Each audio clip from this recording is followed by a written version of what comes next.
What's up, boys? It's Javasa. We back with another video today called Playstyles of Warno. Now, these playstyles are mainly consisted of 1v1 ranked, although you can use them in other game modes. But we're gonna get right into this and see how people got to the top of these leaderboards. Let's get it. First, we have the BMP hordes. Now, you might think, man, BMP ones are trash, but the gun is not really what we want. What we want is the Malyuka ATGM on there. Has some nice suppression for such a cheap price, and also the sheer amount of availability we get in 7th pans. I can get 40 BMP ones with this Malyuka in my deck, and that is exactly what we do. And now right here, as you can see, I'm taking out my handy dandy calculator, because one of the best things about opening with such a cheap unit like the BMP1 is that I have enough points left over to either switch into tanks or plane spam like I want. And right now I'm doing that solely for ASFs. I'm trying to calculate how much points I need after this so I can bring out 2 ASFs to protect me from cluster bombers and HE bombers, which they do a great job of. Anyways, so yeah, that's what I'm doing right there, some quick maths. And also, the key to this, after you get a nice victory, is to switch into T-72s, because as you can see, I have the Cubs and I have the infantry. The BMP-1s are going to be doing most of the damage in this opening. The infantry is kind of like a screening force, and they also can get in and hold the places I need them to. And I'll show it's a good sign for me, so most likely it's probably a large amount of recon. And over here, he'll probably have some tanks and some ATGMs. I do have to look out for the ATGM teams. Now, in this case, he is playing the Georgia boys. I believe they're what, the 25th? And this is actually a really good deck to counter 7th pans, just because of the sheer amount of spams and IFVs that they can send out as well. So, let's take a look and see what happens.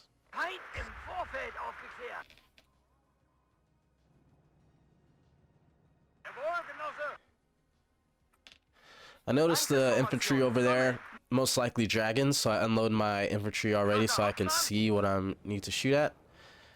Off rip, this guy has a bunch of Bradley IFVs and an Abrams. We're just going to tunnel that Abrams there. We're going to take our ASFs out, because at this point, he sees a bunch of red blobs.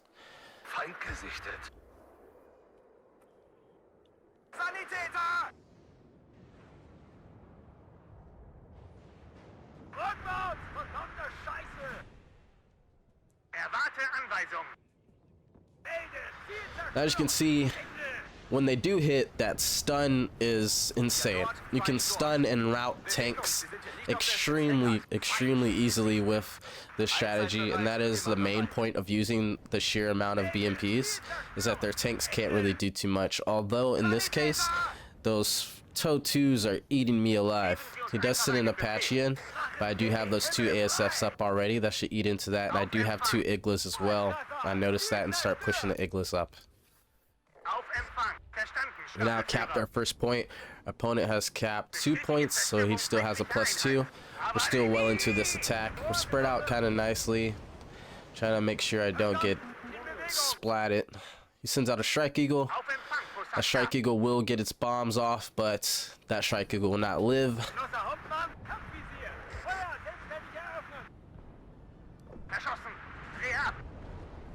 Then you gotta think, at this point, we lost, what, 1 ASF? No, we haven't lost ASF yet. We lost a bunch of BMP-1s that are nothing, because remember, I have 40 BMP-1s, so I gotta just keep doing this. He's lost an Apache and an Abrams already. And these IFVs, although he has a lot of them, they're a lot more expensive than my BMP-1s. He lost a couple ITO emplacements and a TOW 2 emplacement.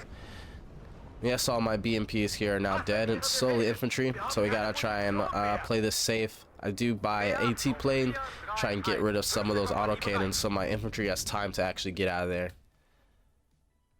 Back over this way, we had a little bit of points to basically set up a better line, so that's what I did. Trying to kill that Abrams, because if that Abrams lives, then this whole thing was pointless.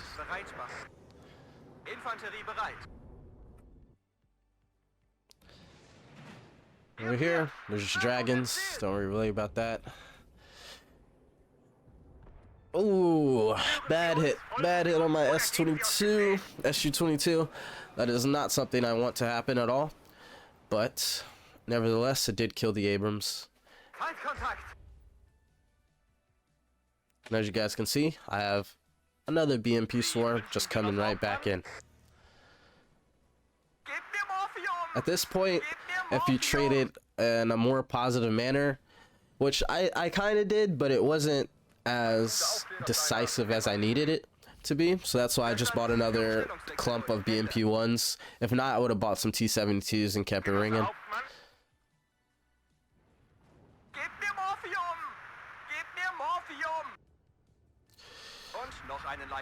And as you can see, the RNG is kind of not on my side. I found like Conkers missed that freaking Humvee at first, but at this point we have a nice foothold kind of everywhere. He's just going to run his infantry across because he thinks I have nothing left there, and he's exactly right, but I can easily delete that. And also, as we're flying over, we see that he only has one, maybe a chaparral, so we're going to exploit these planes and helos as much as we can, and that'll also make him switch into stop buying IFVs and tanks and buying more AA, and at that point, I'm still going to be buying ground vehicles as much as I can. Gotta get at least 2 to 3 BMPs out as much as you can.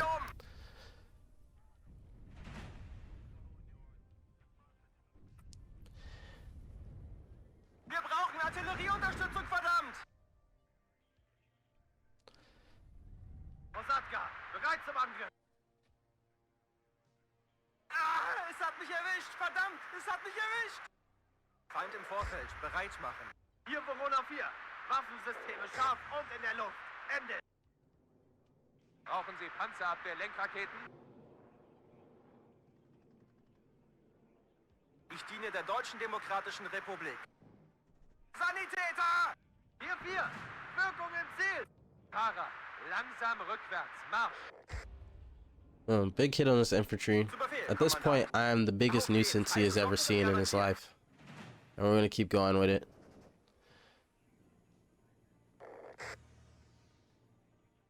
Sanitäter!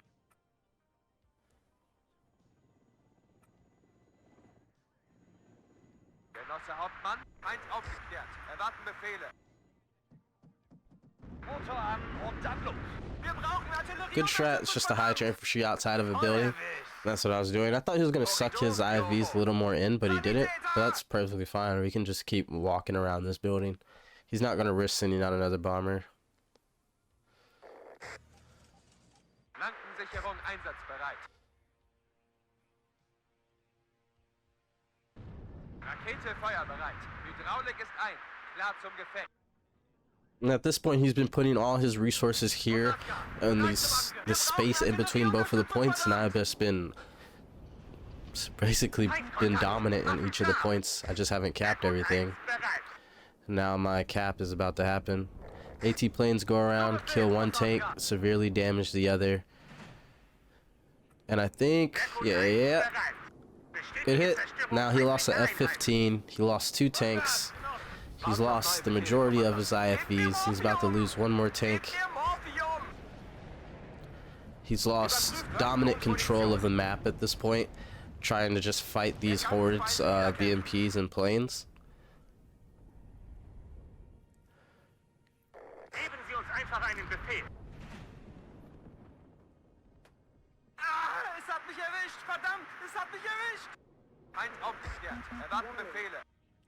As you can see, I have enough points to set up on that other point right there. I'm just everywhere. I do get shot down there. He's pushing all his AA up to kill that helo because it's clearly a nuisance, but I have SBWs I can just drive, and that is just a straw that breaks the camel back, and he quits on this instance.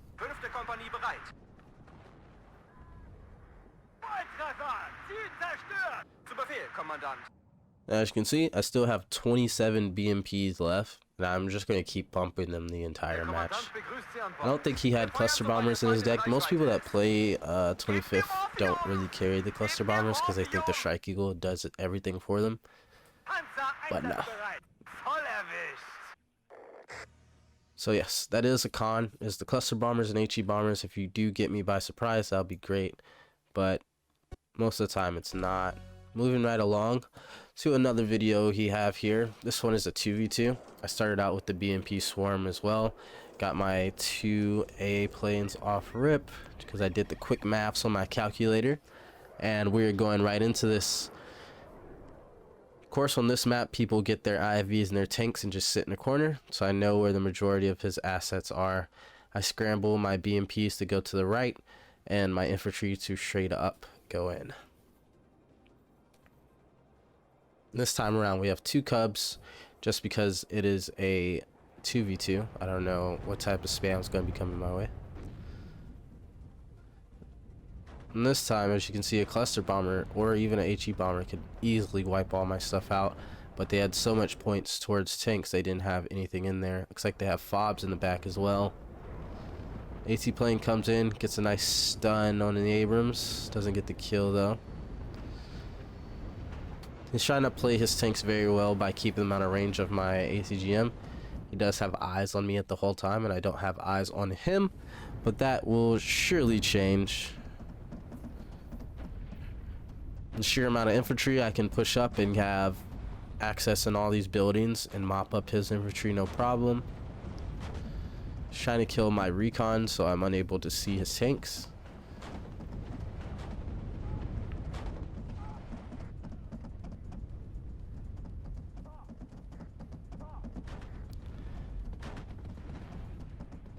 Here we go. Peek one of his tanks out. Of course, he's going to smoke off and try to waste as much ammo as he can. I do like now that the ATM just flies straight on through. I used to hate when it would just whiz up into the air for no reason.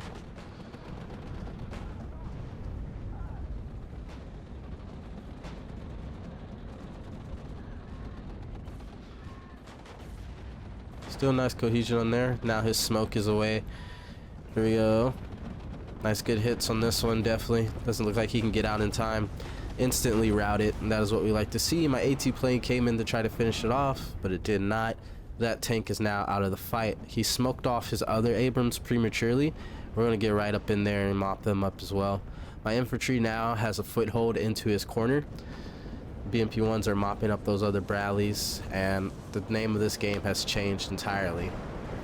He buys 2 Cobras to try and keep my infantry back, and he kind of does. Because it doesn't kill it.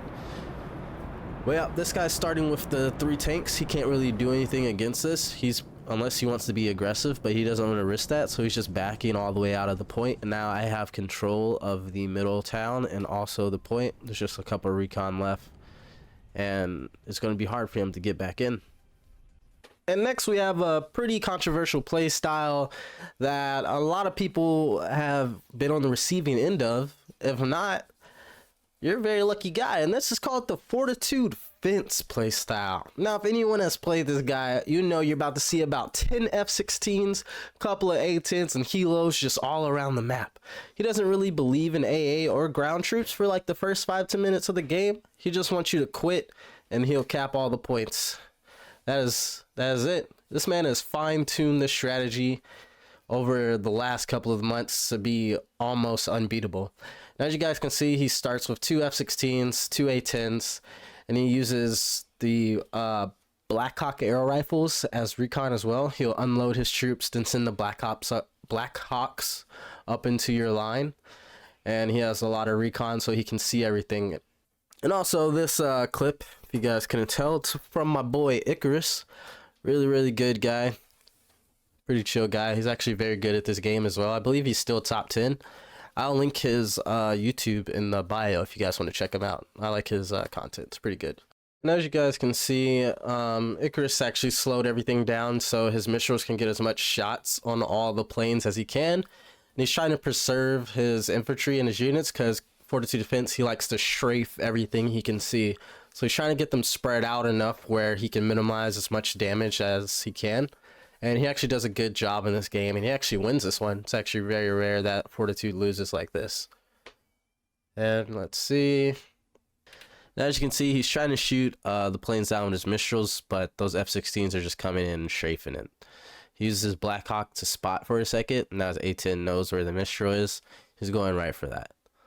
So if you're playing against this guy, you just gotta make sure you have a lot of AA. or that your AA is unseen.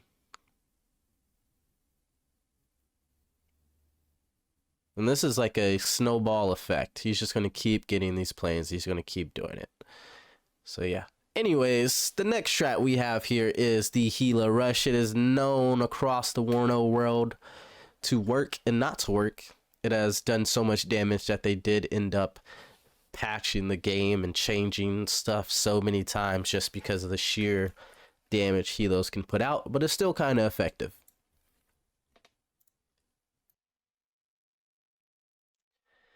Alright, and just like last time, I have points left over, enough for me to get 2 ASFs off the next rotation in case they try and buy every plane they can to destroy my Hilos.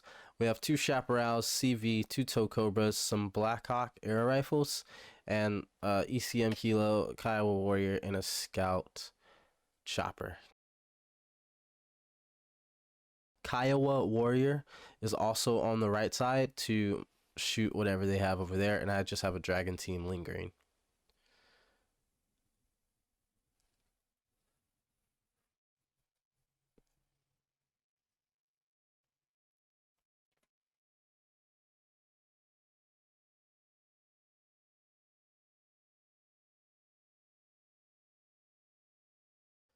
This strat is very, very strong, especially if you catch the enemy off guard. He's seen my Hilo, of course. Just not saying, you probably heard it. Park my ECM Hilo right in the middle. The ECM Hilo is very, very good because it adds ECM, and well, basically ECM in this game acts as inaccuracy towards the planes in that circle that just shown. So if he tries to strafe my Hilos, their missiles couldn't hit most of the time. See? Miss. Hot drop my Blackhawks right on them. Get right in there. So my Kiowa Warriors out of ammo. I try to bring them back. There we go. He started with a seaplane. He buys an ASF right after that. Seaplane is very expensive. We kill the ASF off. We try and get this seaplane. Not sure if I do, but at this point, he has taken quite a big loss, and I've only lost like some transports. Really, I did lose my infantry in the middle that I was sending there. Unfortunately, I was not microing them. And a seed plane does get out of there. Sadly. My air rifles have now basically holding down that point. And as you can see, I don't push my air rifles really too deep into the forest because they can shoot the spawn road there. Then they're coming up. Air rifles right back in. We're going to keep the air calf up. We're going to force him to keep buying some sort of AA or some plane. In this case, I believe he just keeps buying planes. Prematurely send my mutt there. Didn't check if I killed everything. He has a Metis. I could have waited like, what, 10 more seconds? Because like my Kaya Warrior is just now taking back off to go see. So I do lose that CV, unfortunately.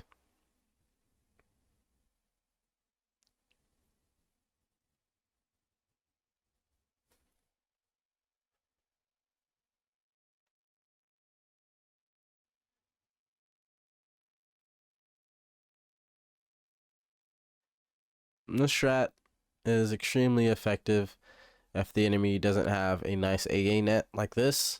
Also, you can just go and beeline their AA and kill it and do really good. The ECM Hilo, me having it there, is the reason why none of my Hilos really died. The Hilo on the right side died because it had no protection. It was all on its own. All these Hilos over here are still going on strong.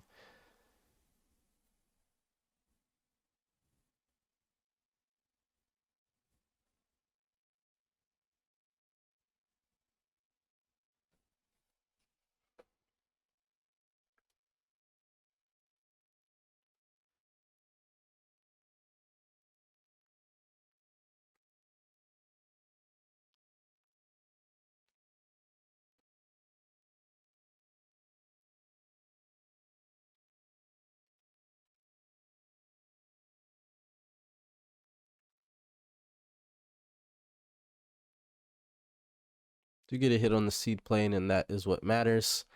As long as you're doing some damage towards the enemy's planes and making them have to go and resupply, is a win. It's always a win.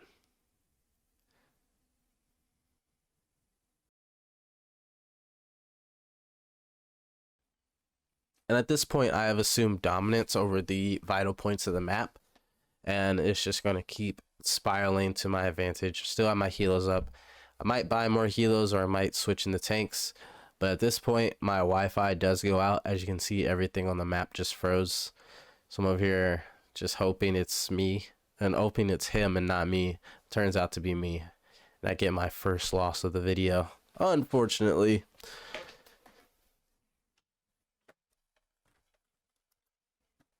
Now for our last strat of the video, but not the last strat video I will be doing, because this is going over 20 minutes, and that's kind of crazy because not a lot of people watch it that long. Our strat that we're using here is called left side life, or just all out rushing one side of the map. And let's be real, about 80% of all 1v1 games happen in this way. Not a lot of people deploy in a balanced manner. Most people just all out on one side of the map and try to figure out what they're going to do after that point. So what you're doing is just hoping that your opponent is spread out in balance, because that's why when that happens, you'll have a point advantage in the opening minutes of the game over that specific area. You'll crush whatever opener he has on that side. You get to set up an advantageous line, or either push into the back line, and most of the time that makes you dominate the game. As you can see here, I park my arrow rifles just outside of the forest because they can still shoot at the road from right there. I don't lift off my planes at all. Not my planes, my helicopters, because that's a part of the surprise attack. He doesn't see me coming in. Sends the ASF over, kind of way late, so most of the time, boom, big side shot on the Abrams. Now we're in there. Another shot on the Abrams. My air rifle was routed immediately, but as you can see, I did what needed to be done. Backed those vehicles out. My two tanks and Bradleys are here. I unload my infantry and get to working.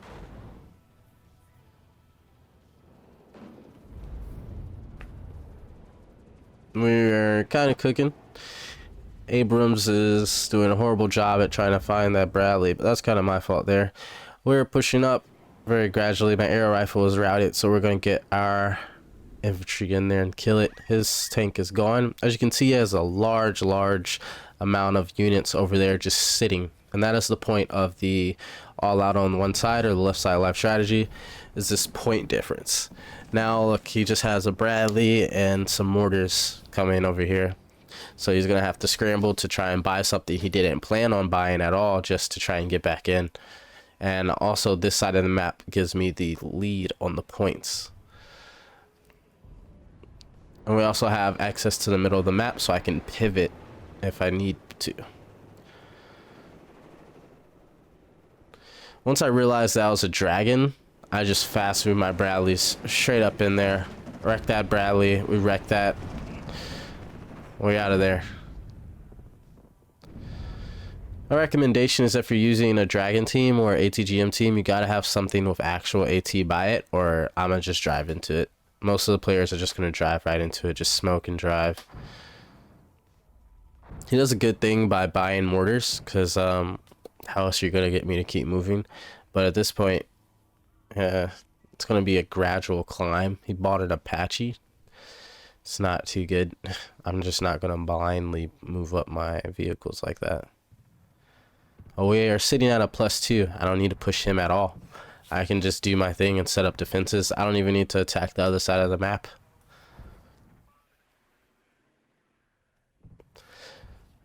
Once I notice the point difference and what's happening, I just let my next Bradley brigade just sit in the middle of the town in case we need to pivot when we need to.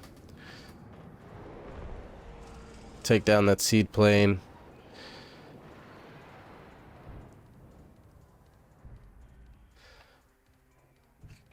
Good mortars by him.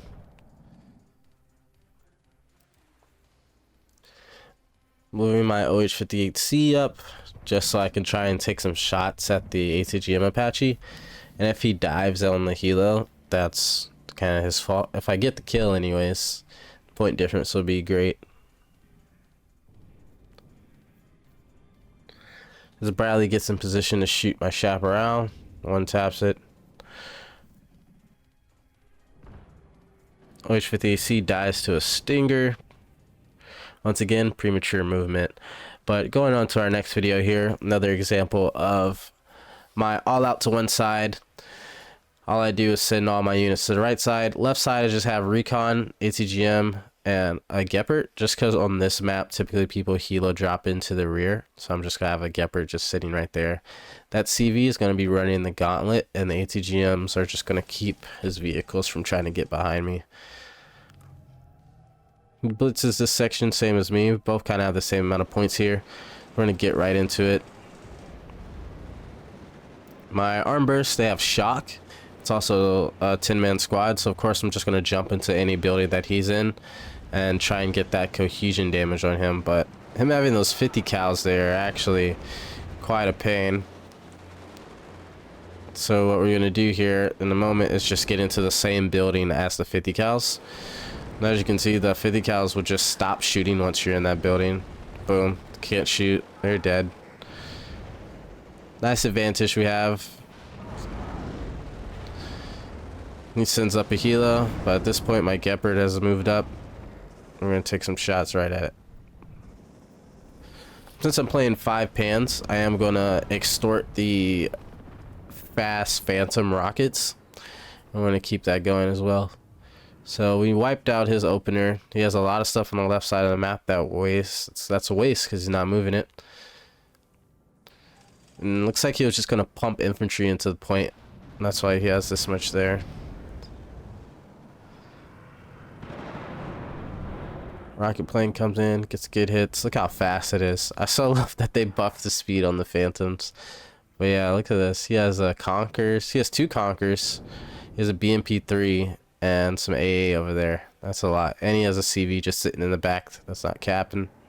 So this guy here, he doesn't play this game too much, which is fine. There's some little strafes.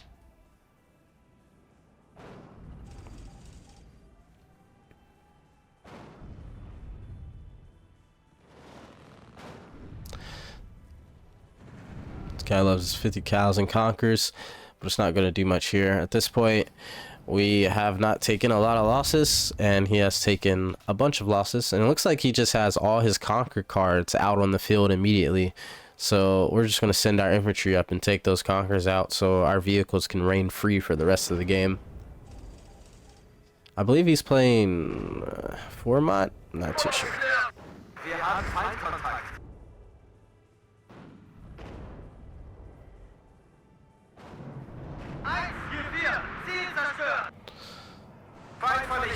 I'm gonna hit the Conkers.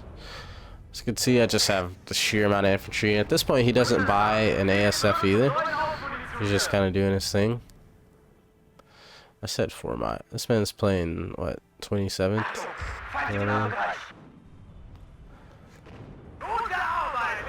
You see the Taurus, that's why. These Conkers are still alive somehow. So I back up.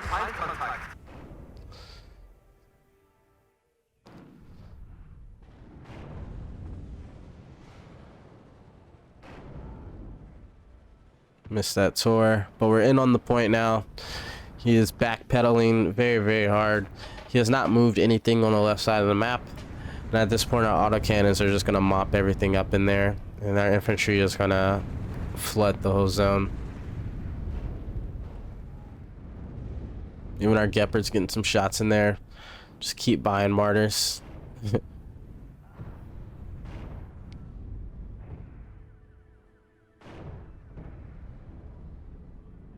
1v1 had a dicey duel there, but ends up winning. Now we're running away with the match, and we're using our tank hordes to go around everywhere else. If you guys like the video and you guys want to see more, just leave a like and comment what you want to see and what you liked about the video. Thank you guys for watching. Have a great day.